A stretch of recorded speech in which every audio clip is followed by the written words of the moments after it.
Me learning to cook borscht is just kind of my first step into really understanding this cuisine. Hi, I'm Andrew Ilnicki, and today I'm making my family's borscht recipe. So today we're making borscht, which is a Ukrainian beet soup. My whole family is Ukrainian. All of my grandparents were born there. I very much feel like I grew up in a Ukrainian household, so I eat a lot of Ukrainian food. So often borscht is made with beef stock and beef meat, but today we're making the version that my family eats around Christmas time.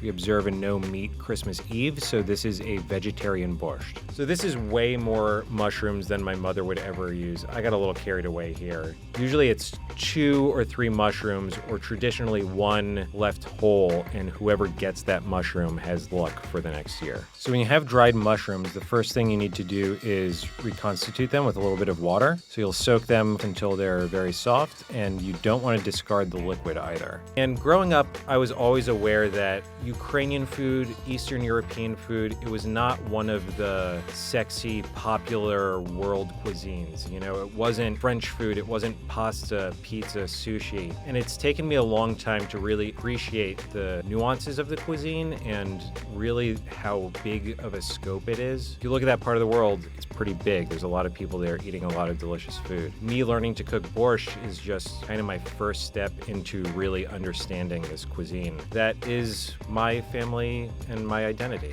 And I remember when I was learning this recipe from my mom, in her pots at home, it works out where when you use this proportion and amounts of vegetables, you just fill the water to the top. So here we just need to submerge the beets, but in hers, you just max out the pot. And I think that's a very Ukrainian immigrant way of thinking. You know, I'm gonna make this borscht, I'm gonna take the time to do it, I'm gonna make it the most delicious as possible. It's great to make a large amount. It's kind of the only quantity you can make with borscht. You just make a lot.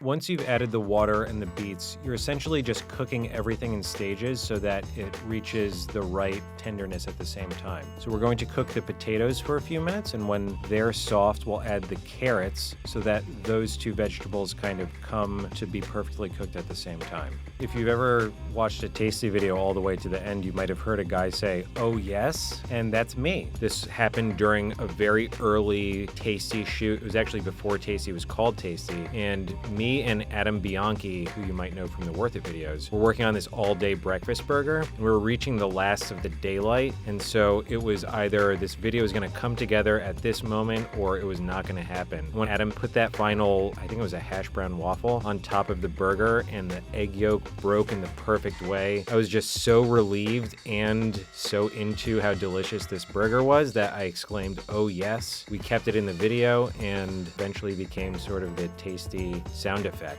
Borscht can't be beat. Oh yes. Oh, yes!